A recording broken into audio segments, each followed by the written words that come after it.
안녕하세요. 반갑습니다. 여러분의 든든한 학경메이트 D라인 송쌤입니다. 어느덧 벌써 3강째 영상을 찍게 됐는데요. 오늘 이 시간에 시작할 것은 골격계에 대해서 살펴보는 시간을 가져보겠습니다. 사실 골격계라 그러면 우리 인체의 자그마치 뼈의 개수가 206개입니다. 이 206개의 뼈의 개수에 대해서 우리가 하나하나 전부 다 체크를 한다 그러면 그건 너무 힘들어요. 그거는 의사 선생님들도 많이 힘들어하고 어려워하는 부분이기도 합니다. 그러면 우리가 하는 부분에 있어서는 일단 자격증 취득이 가장 큰 목적인 만큼 최대한 간략하고 시험에 나올 만한 것들만 살펴보는 시간을 가져볼게요. 자, 출발합니다. 이번 시간에 첫 번째 보시는 게 우리 골격의 구조와 주요 기능에 대해서 살펴보시는데요. 우리가 이제 골격계라 그러면 이 골격계에 존재하는 게 이제 크게 세 가지 정도. 우리가 뼈, 그 다음에 관절, 그리고 인대 정도를 살펴볼 수 있겠습니다. 뼈가 하는 주요한 역할이 뭐냐? 여기에 대해서 좀 살펴보고 가셔야 되는데요. 일단 뼈가 하는 가장 큰 역할을 살펴보라 라고 한다 그러면 총 5가지를 짚어볼 수 있어요. 자, 첫 번째가 지주 기능, 자, 두 번째가 보호 기능, 자, 세 번째가 조혈 기능, 자, 네 번째가 운동 기능, 마지막으로 5번째가 저장 기능, 이렇게 총 5가지의 기능을 살펴볼 수 있습니다. 이 5가지의 기능은 꼭 암기해 두셔야 됩니다. 그리고 각각의 기능들에 대해서 조금씩 우리가 살펴보면 첫 번째 보시는 게 지주 기능. 그 바늘이 서 있을 수 있는 거, 바늘 서 있을 수 있는 거 뼈가 지탱해 주기 때문이죠. 우리가 이걸 지주 기능이다 라고 부르는 거고요. 자, 두 번째 보호 기능이라고 하면 여기 보시는 게 이제 우리 두개골이라든지 늑골을 보셔야 되는데요. 우리 두개골 같은 경우에는 우리 인체에서 가장 연약한 장기라고 부를 수 있는 마치 연두부처럼 말랑말랑한 이 뇌를 보호하고 있고요. 그 다음에 우리 늑골은 심장과 폐, 이렇게 우리 인체에 있어서 가장 주요한 장기들을 보호하고 있는 게 이 뼈의 역할이다. 이렇게 말씀드릴 수 있겠습니다. 그 다음 이제 세 번째 보시는 게 조혈 기능이에요. 이 조혈 기능이란 건 우리 뼈에서 구조를 좀 살펴보면 뼈 안에는 골수라는 게 존재합니다. 이 골수라는 녀석들이 혈구를 생산하는 역할을 해요. 혈구라는 게 백혈구, 적혈구, 혈소판 이런 녀석들을 생산하는 건데요. 만약에 이 골수에서 이 백혈구나 적혈구, 혈소판 이런 걸 생산하지 못하면 무슨 문제가 생기느냐? 자, 백혈구를 제대로 생산하지 못하면 백혈병이 되는 거고, 적혈구를 제대로 생산하지 못하면 재생불량성 빈혈 같은 게 찾아올 거고요. 혈소판을 제대로 생산하지 못하면 혈우병이라고 부를 거예요. 말만 들어도 섬찟한 질병들입니다. 질병들 이런 것들을 치료를 하기 위해서라면 골수 이식 말고는 딱히 대단한 치료법이나 그런 것들은 보이진 않습니다. 그만큼 중요한 기능이 무슨 기능? 조혈 기능이고요. 이 조혈 기능은 어디서 일어난다? 골수에서 일어난다. 반드시 암기하셔야 되는 포인트입니다. 자, 그 다음에 네 번째가 운동 기능인데요. 이 운동 기능은 아까 처음에 말씀드렸던 이 지주 기능과 결이 같습니다. 우리 몸을 움직일 수 있는 거 전부 뼈, 물론 뼈 혼자서는 안 되죠. 뼈와 근육이 같이 서로 협동해서 이루어지는 거다라고 보시면 되겠고요. 마지막으로 5번째가 저장 기능입니다. 뼈의 기능을 물어볼 때 여러분들이 가장 많이 틀리시는 부분 중에 하나가 이 저장 기능이에요. 뼈가 저장하는 게 따로 있나? 라고 생각하실 수 있는데 뼈에도 저장되는 게 있죠. 칼슘입니다. 이 뼈 튼튼해지려고 뭐 드세요? 칼슘 드시잖아요. 그런 것처럼 이 뼈에는 칼슘이 저장되는 기능이 있습니다. 그래서 뼈의 기능을 총 물어볼 때 5가지 체크해 두시고 그 중에서 시험에 가장 많이 나오는 포인트를 찾아라고 한다면 이 조혈 기능하고 이 저장 기능 같은 경우가 물어보고 여러분들이 가장 많이 틀리시는 부분 중에 하나이기 때문에 꼭 체크해 놓고 넘어가시길 바라겠습니다. 자, 다음 페이지. 자, 그 다음에 우리가 뼈의 구성을 보시면 뼈는 크게 2가지 성분으로 구성된다. 무기질과 유기질로 구성되어 있습니다. 아이가 태어나면 뼈의 대부분의 성분은 이 유기질로 구성되어 있어요. 그냥 여러분은 콜라겐 같은 거 생각하시면 가장 무난하실 것 같아요. 그게 이제 유기질이다. 이렇게 보시면 되고, 일단 이 아이들의 뼈를 보면 탄력적이고 강인한 편이죠. 이게 이제 뼈가 잘 휘어지기도 하고, 그래서 유기질의 특성 해서 체크해 두실게요. 탄력적이고 강인하다. 연상하실 땐 콜라겐 연상해 주시면 됩니다. 무기질 같은 경우에는 우리가 이제 살아가면서 칼슘을 점차적으로 섭취를 늘려가게 되는데요. 이 여러분들이 섭취하신 칼슘이 여러분 뼈에 차곡차곡 쌓이면서 여러분의 뼈가 점점 더 단단해지게 만들어줍니다. 너무 단단해지다 보니까 이제 몸이 뻣뻣하게 굳어버리는 이런 형태가 나타나는 것도 전부 이 칼슘 무기질의 영향이다. 이렇게 보시면 되겠고요. 이제 무기질 같은 경우가 경고성과 간결성을 나타내주고 있다. 라고 이해하시고 넘어가면 됩니다. 자, 우리가 그러면 이제 뼈를 쪼개봤어요. 뼈를 쪼개봤더니 뼈가 그렇게 크게 3단계로 구성되어 있더라. 자, 가장 마지막에, 가장 바깥쪽에는 골막으로 구성되어 있고요. 그 다음에 두 번째로 이제 있는 게 골 조직. 우리가 흔히 말하는 뼈의 실질적인 조직이 이 골 조직에 해당합니다. 그 다음에 이제 마지막으로 세 번째가 가장 안쪽에 조금 전에 설명드렸던 골수예요. 이 골막이 무슨 역할을 하는지 우리가 하나씩 살펴보게 되면, 자, 여기서 하나씩 우리가 이제 역할을 살펴볼 때, 시험에 이제 가장 많이 나오는 키포인트 중에 하나가 요 골막이에요. 뼈라는 건 기본적으로 굉장히 단단하잖아요. 단단하다 보니까 신경이나 혈관이 뼈를 이렇게 통과하지를 못해요. 그 통과하지를 못하다 보니까 신경이나 혈관이 전부 어디에 붙어 있어요? 가장 바깥쪽인 골막에 붙어 있어요. 이 골막에 붙어 있다 보니 우리가 영양분은 전부 뭘 통해서 공급받아요? 혈액을 통해서 공급받아요. 혈액을 통해서 공급받고 있는데 그 붙어있는 혈관이 붙어있는 곳은 골막이잖아요. 만약에 예시를 들어서 우리가 뼈가 부러졌다고 칩니다. 뼈가 부러졌으면 이 뼈가 다시 붙기 위해서는 혈액을 공급받아가지고 그 상처를 수복을 해줘야 돼요. 근데 어디에 붙어 있어요? 전부 혈관이 골막에 붙어 있어요. 그래서 우리가 뼈를 재생하거나 또 가장 바깥쪽에서 우리 뼈를 보호해준 역할을 하거나 이런 것들은 전부 골막에서 이루어집니다. 그래서 여러분들이 시험 문제 푸실 때 가장 많이 물어보는 것 중에 하나, 뼈의 재생이나 뼈를 보호하는 역할은 어디에서 수행하느냐? 이 골막을 찾으시면 됩니다. 가장 바깥쪽에 있으니까 우리 피부로서의 역할을 수행한다라고 생각하셔도 무방하실 것 같아요. 자, 두 번째가 이제 우리가 골 조직인데요. 이게 이제 실질적인 뼈다. 이렇게 보시면 되죠. 우리가 뼈라고 부르고 있는 부분이 이 골 조직을 이야기하고 있는 거고, 그리고 뼈 가장 안쪽에는 이제 그 골수라는 게 흐르고 있어요. 골수는 이제 뭐 크게 적색 골수도 있고, 황색 골수도 있고, 한데, 여러분들이 여기서 체크하고 가실 건 적색 골수만 보시고 갑니다. 실질적인 조혈 기능은 전부 이 적색 골수에서 이루어지거든요. 물론 황색 골수 뭐 여러 가지도 알아두면 좋기는 하겠으나, 굳이 우리가 공부하는 데 있어서 그렇게까지 깊게 들어갈 이유는 없어 보입니다. 암기할 것만 많아지면 더 힘들어지죠. 간단하게 적색골수가 조혈 기능의 실질적인 역할을 담당하고 있다라는 정도까지만 체크할게요. 자, 다음 넘어갑니다. 자, 뼈의 발생과 성장에 있어서 여러분들이 보고 가실 게 크게 세 가지 정도 핵심 포인트 짚어보고 갑니다. 자, 첫 번째가 골화 과정이라는 게 뭔지 우리가 살펴볼게요. 우리가 태어났을 때는 뼈가 이렇게 하나로 붙어 있질 않아요. 막 조각조각 나 있는데요. 이제 성장하면서 하나씩 뼈가 붙어갑니다. 그 뼈가 붙어가는 과정을 우리가 뭐라고 부르는 거냐면 골화 과정이다라고 부르는 거고요. 여기서 이제 그 석회질이 침착해서 단단해진다라고 표현되어 있는데요. 이 석회질이라는 게 칼슘 같은 거, 이런 무기질을 연상하시면 될 것 같아요. 그 다음에 두 번째로 이제 성장 정지 뭐 이렇게 되어 있는데, 이게 이제 우리가 흔히 말하는 성장판이라고 부르는 거. 요 부분이에요. 요 부분, 뼈 요 부분, 끝부분에 정확하게 말씀드려보면 이쪽. 요 부분에 이렇게 골단선이라고 부르는데요. 여러분들에게는 성장판이라는 단어가 더 익숙하실 것 같기도 합니다. 이제 밤에 잠을 잘 주무시면 주무실 때 성장 호르몬이 분비되고 그 분비된 성장 호르몬이 이 성장판을 자극하고 뼈가 성장하는 역할을 합니다. 문제는 이 성장판이 닫혀버리면, 이 골단판이 닫혀버리면 더 이상 성장은 불가능하죠. 보통 25세 정도까지는 성장판이 완전히 닫히지는 않는다고 하니 그때까지는 키가 더 커지는 것도 기대해 볼 만은 합니다. 자, 그 다음 보시는 게 이제 우리가 성장하는 데 있어서 영향을 주는 요인들이 무엇이 있는가를 살펴봅니다. 일단은 우리가 키 크는 거, 이거 거의 대부분 유전자가 다 하는 거죠. 거의 대부분 이제 유전자가 역할을 한다라고 보셔도 좋고, 물론 그 외적인 영향이 없느냐 하면 그건 아니잖아요. 환경적인 요인에 의해서도 충분히 성장은 촉발시킬 수 있습니다. 자, 그게 이제 제가 호르몬, 이 호르몬은 성장 호르몬 이야기하는 걸 거고요.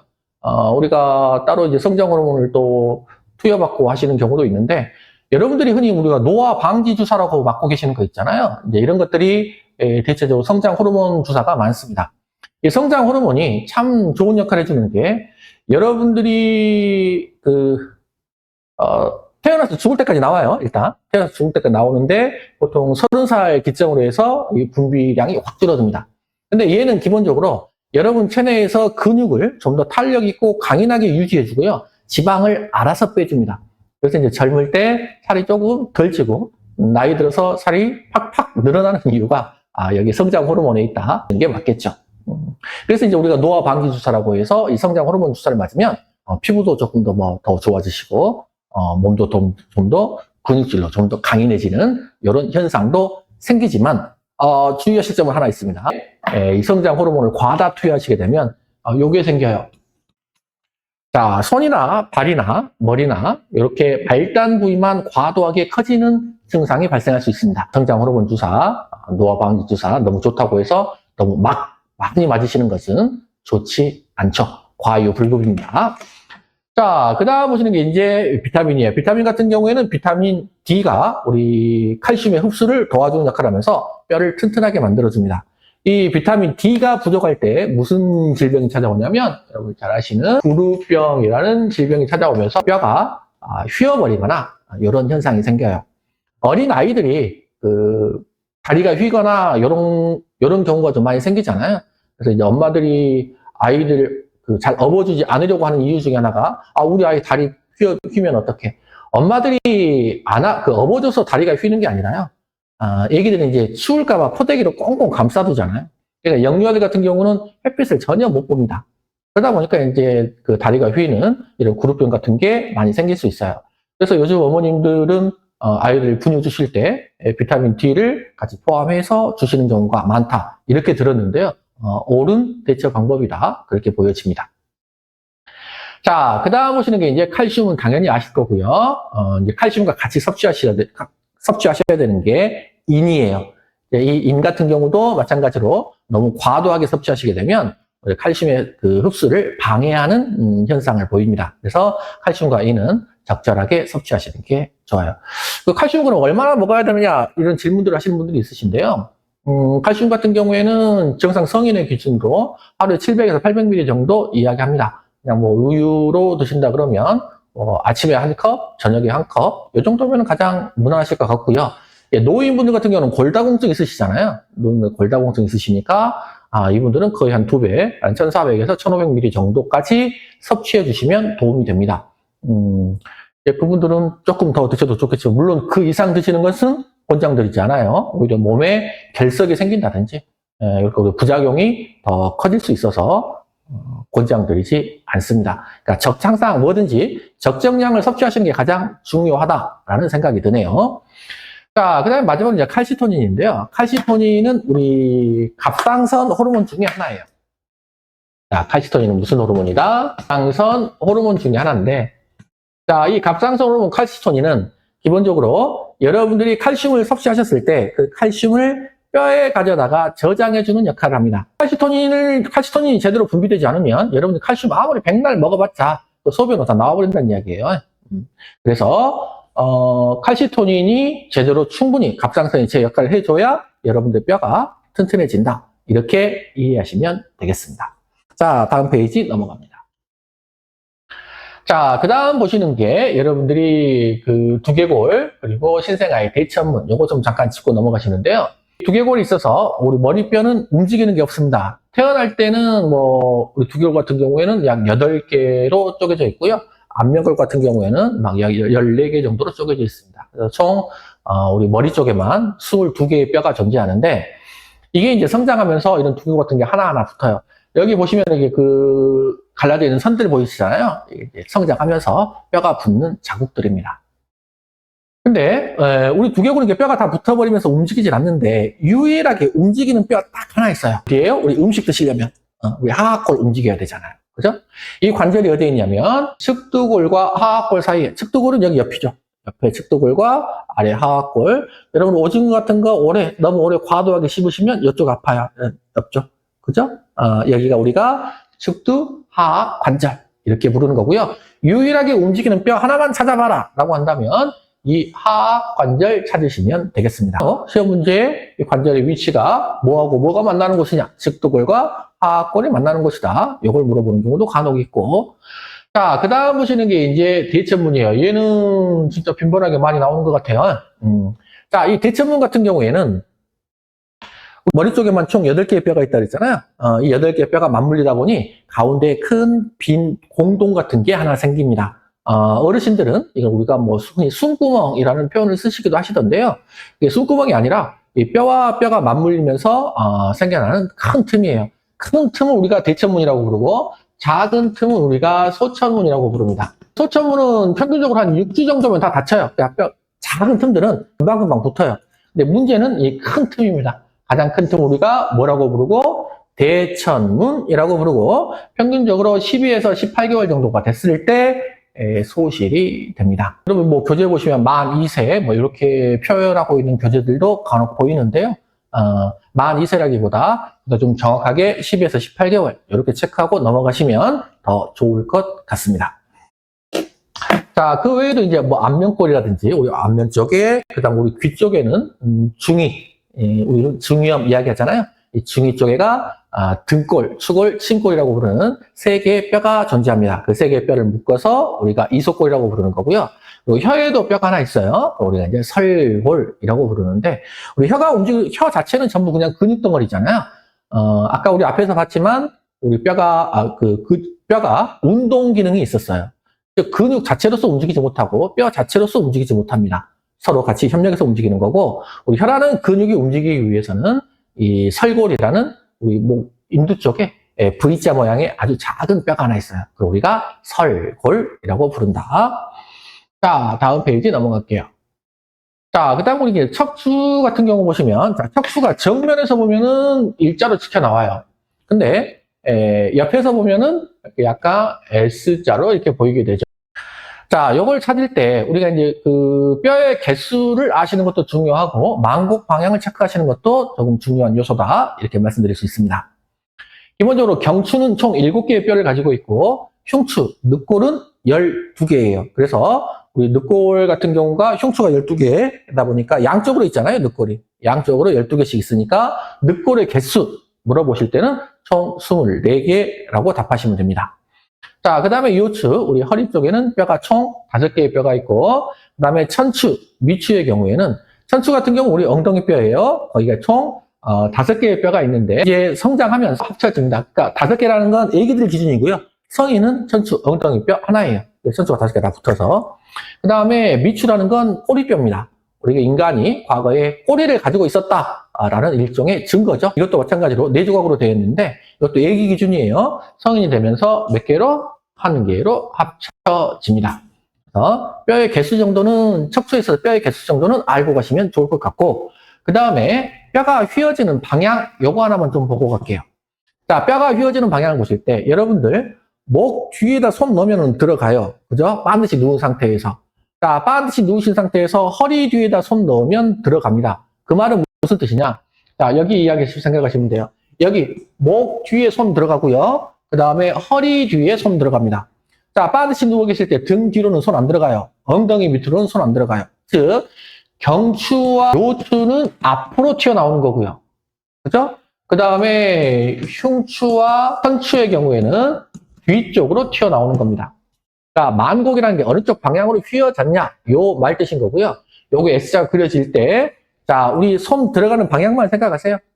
목 뒤로 손 들어가지고 허리 밑으로 손 들어가지지만 등 뒤와 엉덩이 쪽으로는 손이 안 들어갑니다. 즉 등과 엉덩이는 뒤로 튀어나와 있고 목과 허리는 앞으로 튀어나와 있다. 이렇게 이해하시면 될 것 같습니다. 만곡 방향 가끔 물어보는 경우가 있으니까 꼭 체크하시게요. 그 다음 넘어갑니다. 자, 그 다음 보시는 게 이제 우리가 늑골과 흉골인데요. 늑골의 경우에는 아까 방금 전에 설명드린 바와 같이 한쪽에 12개씩 양쪽으로 총 24개의 뼈가 존재합니다. 여기 가운데에 있는 거에 흉골이라고 불러요. 흉골이고 이 흉골의 이 갈비뼈들이 늑골들이 1대1로 붙어 있습니다. 그게 1번부터 7번까지 7개의 뼈는 이 흉골하고 붙어 있어서 우리가 뭐라고 부르냐면 진짜 늑골, 진늑골이라고 부르는 거고요. 자, 8번부터 10번까지는 얘네들이 여기 7번에 붙어서 들어가요. 요 뼈에 붙어서 들어간다고요. 바로 흉골하고 1대1로 닿아 있는 게 아니고. 그래서 우리가 가짜 늑골이라고 해서 가늑골이다라고 부르는 거고요. 그 다음에 11번과 12번 늑골 같은 경우에는 여기 그림이 잘 못 골랐네요. 여기에 이런 식으로 붙어 있지 않고 둥둥 떠 있어요. 그래서 우리가 둥둥 떠다닌다 그래서 부유 늑골이다라고 부르기도 하고요. 플로팅 립 이렇게 부르기도 합니다. 이게 이제 늑골들 구분하는 방식이고, 그 다음에 이쪽이 색깔이 약간 다르는데 구별이 좀 되시는지 모르겠어요. 자, 이쪽이 이제 우리가 늑연골이라는 게 있어요. 호흡을 할 때 횡격막이 있으니까 횡격막은 위아래로 진행시키지만 이 늑연골이 있어서 우리가 깊이 심호흡을 하게 되면 폐가 팽창하잖아요. 그러니까 전후로 앞뒤로 이 폐가 늘어날 수 있는 건 여기 요 녀석들 양쪽에 늑연골들 이게 연골로 돼 있어서 폐가 팽창할 수 있게끔 확장해주는 역할을 합니다. 그걸 우리가 늑연골이라고 부르는 거고요. 하나만 더 추가해보면 우리가 이제 여기가 명치 안쪽에 빠져나와 있는 돌기 하나가 있어요. 우리가 이걸 뭐라고 부르냐면 검상돌기라고 부릅니다. 자, 이 검상돌기는 사실 뭐 딱히 주요한 역할을 한다기보다 여러분들 명치 쪽에 주로 위치하고 있는데 우리 여러분들이 가볍게 이렇게 툭 쳤더니 이 검상돌기가 부러져가지고 이 부러진 검상돌기가 뭐 주변에 다른 장기를 찔러버리거나 이런 현상이 발생하면 사람이 사망할 수도 있습니다. 난 세게 때리지도 않았는데 저 사람이 죽어버렸네. 이런 안타까운 사고 사례가 발생할 수도 있으니까 사람 함부로 때리시면 큰일 납니다. 자, 그 다음에 여러분들 시험 나오는 중요한 키포인트 하나 체크할게요. 자, 흉골입니다. 여기 흉골의 경우에는 우리 임상에서 골수 검사를 시행하는 가장 주요한 부위다라는 거. 자, 여기 흉골을 보시면 골수라는 건 정확히 보시면 뼈가 이렇게 있으면 가장 안쪽에 한 가운데 흐르고 있는 게 얘가 골수란 말이에요. 얘가 골수인데 우리가 골수를 뽑으려면 여기까지 주사 바늘이 들어가야 되는 거잖아요. 그죠? 자, 여기까지 주사 바늘이 들어가야 되는데 요런 안쪽에 있는 깊숙한 뼈는 찔렀을 때 여기까지 찔렀을 때 감각을 유지하기가 어렵죠. 근데 흉골은 어때요? 여러분들 피부하고 가장 밀착되어 있잖아요. 피부하고 가장 밀착되어 있기 때문에 찔렀을 때 이 골수까지 감각을 유지하기가 쉽습니다. 그래서 우리가 골수 검사할 때는 우리가 이용하는 뼈가 어디다? 흉골이다. 이렇게까지 체크해 주시면 되겠네요. 자, 그 다음 보시는 게 이제 상직골, 하직골, 골반. 여기도 이제 여러 가지 뼈들에 대해서 일단 언급이 되지만, 자, 상직골에서는 첫 번째로는 일단 두 가지 뼈 봅니다. 첫 번째가 쇄골과 견갑골이에요. 자, 가장 여기 안쪽에 있는 거, 여기 있는 게 쇄골이죠. 그리고 어깨 뒤에 있는 게 견갑골이에요. 위치상으로 봤을 때 쇄골이나 견갑골이나 둘 다 어디에 위치하고 있어요? 몸통에 위치하고 있어요. 몸통에 위치하고 있으니 우리가 체간골이나 구간골 이런 표현을 쓰는 게 맞는데 지금 상직골로 표현되어 있잖아요. 자, 그게 왜 그런 거냐면 우리 뼈를 팔에서 우리 몸통이 이렇게 있다 치면 팔에서 이렇게 끼우는 형태예요. 이런 식으로. 쇄골하고 견갑골하고 몸통에 딸깍 끼우는 형태입니다. 그러다 보니까 이 쇄골이나 견갑골을 우리가 구분을 뭘로 하고 있다? 팔에서 이어진 연장선으로 봅니다. 그래서 상직골로 보는 거고요. 그 다음에 우리 팔에서, 팔목에서, 전완 쪽, 손목에서 팔꿈치까지. 여기 이제 두 개의 뼈가 존재하는데요. 여러분들 엄지손가락 쪽으로 가는 쪽을 우리가 뭐라고 부르냐면 요골이라고 부르고요. 새끼손가락 쪽으로 빠져있는 뼈를 우리가 뭐라고 부르냐면 척골이라고 부릅니다. 이런 정도만 상지 쪽에서는 체크해 놓고 가셔도 충분할 것 같습니다. 자, 그 다음에 두 번째. 우리 이제 하직골, 다리 쪽이에요. 자, 다리 쪽에서는 일단 두 개의 뼈 체크해 놓고 갑니다. 대퇴골과 경골 보고 가실게요.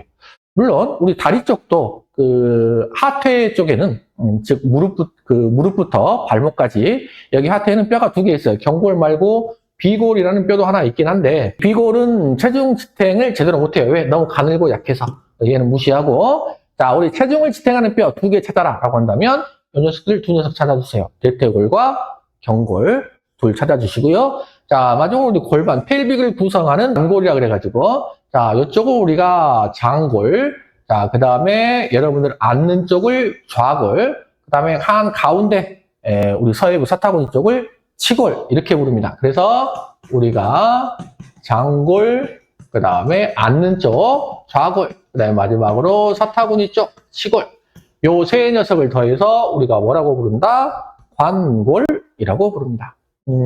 자, 그리고 요 안에 장기가 이제 물어보는 경우가 간혹 있는데, 자, 안쪽에 가장 앞쪽에가 방광, 자, 그 다음에가 자궁과 전립선, 그리고 마지막에 빠졌네요. 맨 마지막이 이제 직장, 뭐, 요런 형태로 구성되어 있는 거죠.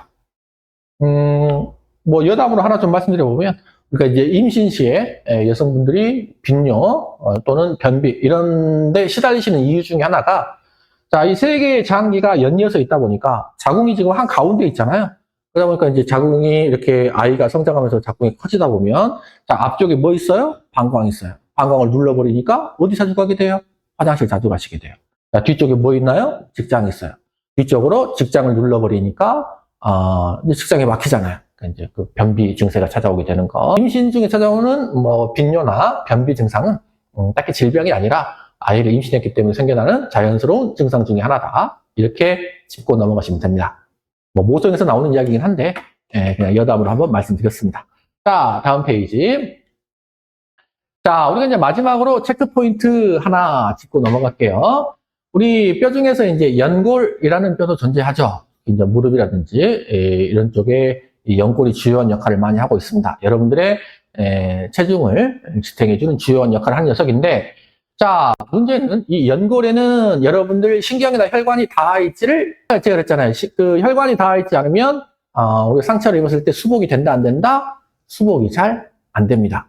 자, 칼슘이 침착해서 좀 단단해지고 싶어도 칼슘 자체가 혈액을 통해서 공급이 되는데 혈액이 닿지를 못해요. 칼슘 침착이 될 수가 그다음에 신경이나 혈관도 없어요. 그러니까 회복도 된다 안 된다? 안 된다.